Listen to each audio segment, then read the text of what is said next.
Latest Moogle Treasure Trove event is back in Final Fantasy XIV, and this one is for the Mendacity Tomestones. This is the Spring 2023 Moogle Tomestone event, and I'll be walking you through very quickly what you can get and what you should farm. Where you should farm these tombstones to get them as quickly as possible. So the big claim to fame for the patch, or for the event this time, the only unique thing is this Porksy earring. We see we've got a few other things. So the this mount, the Megalotragus, I think it's called, is from Skybuilder scripts, so you'll definitely want that one, especially if you're not a big Skybuilder crafter like myself. And a hairstyle that's actually from Heaven on High, so if you don't do those deep dungeons, this will be a great way to get that one. So what are we doing for this event? So this is the usual. Anything that has a little Moogle icon is going to give you, only if you do the at level, meaning synced, you'll get the little tombstones.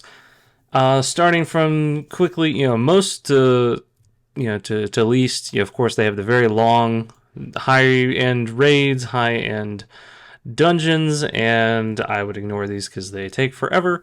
Puppet's Bunker, another raid. This one also takes way too long, so these Shadowbringers raids, they're raids, they take a long time. Copied Factory, the first of the raids, still too long.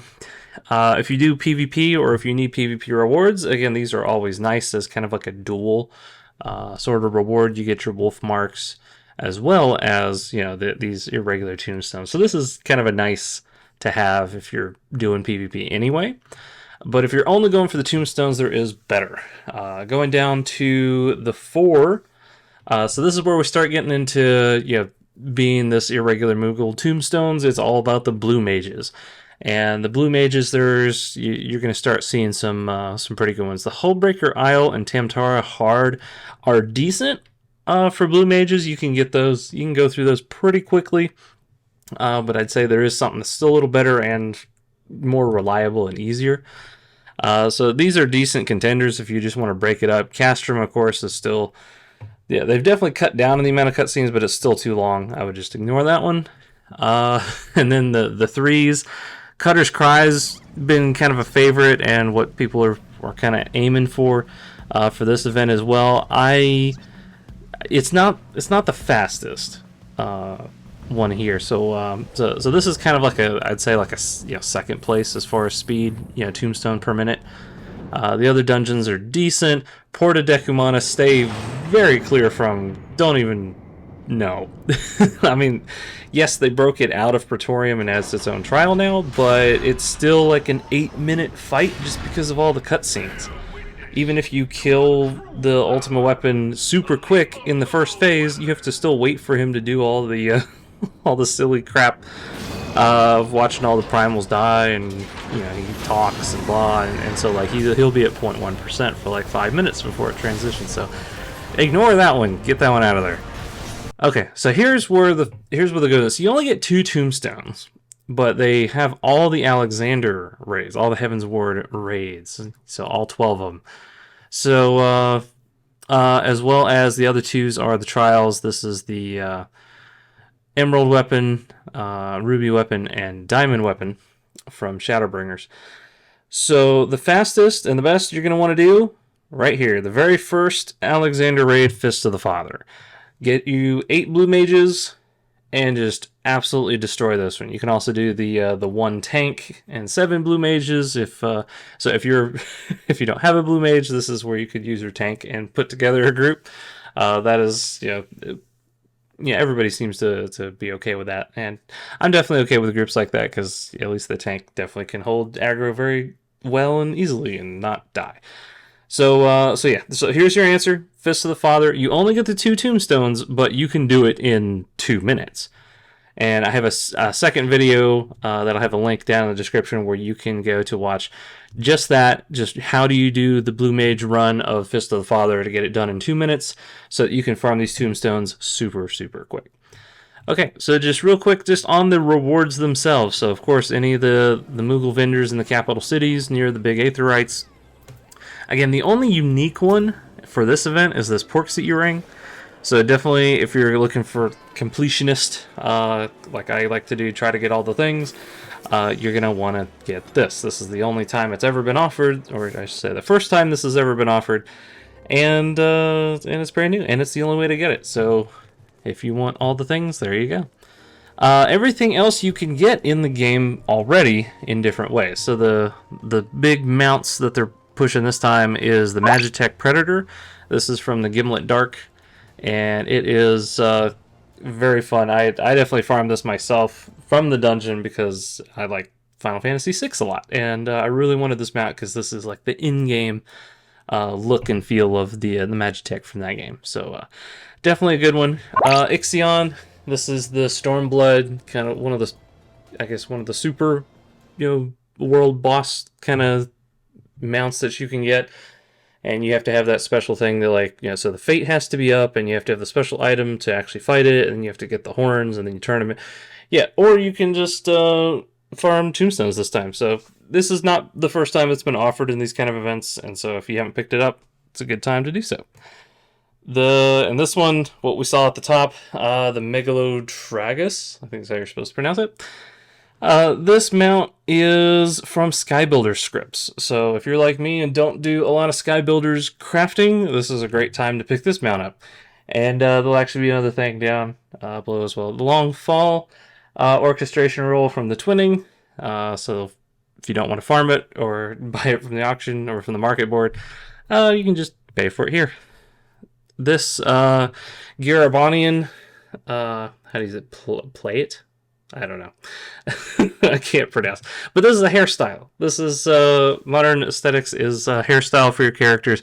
This is gotten usually from the Heaven on High, deep dungeon that's out in the Ruby Sea for Stormblood. So if you don't do Heaven on High, you don't plan to do Heaven on High, this is a great one to get because hairstyle. And then the next one is, this is the /insist emote. This also comes from Skybuilder scripts. So again, not doing crafting, you'll definitely want to pick this one up. And especially this one's only 30, so that's super great.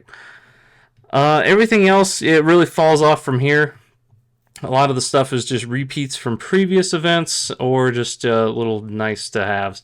Another one of your tombstone dumps, if you already have too many and plenty, is these ostensibly special Time War maps. These are the guaranteed treasure map portals for the level 80 ones.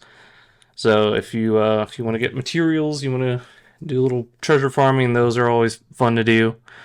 So Kikiran earring, so just little fun things to have. These are all the different mounts from various beast tribes. This is the Sylphs, else that's the Sahagin. And then you get the different level 50 mounts. These you could farm faster if you just unsync them, right? Like I believe that's Ifrit. The Nightmare is, I think, can drop from any of the AR ones, but again, it's probably faster to just farm yourself. White Lantern. So this is Heaven's Ward, and white demonic is definitely Zervin. I believe white is Bismarck. And the doggos from Stormblood Reveling, that's Susano. And Blissful is Lakshmi. So again, you can farm those pretty quickly. The doggos might be a little bit harder to get doing it by yourself or even with a group. So these, I think, would be kind of higher on the list as far as getting them from this event. I would not even worry about like the AR horses and just go farm those. Just unsync on your like level 90 and just do those super easy. Same with the lanners. Those are really easy.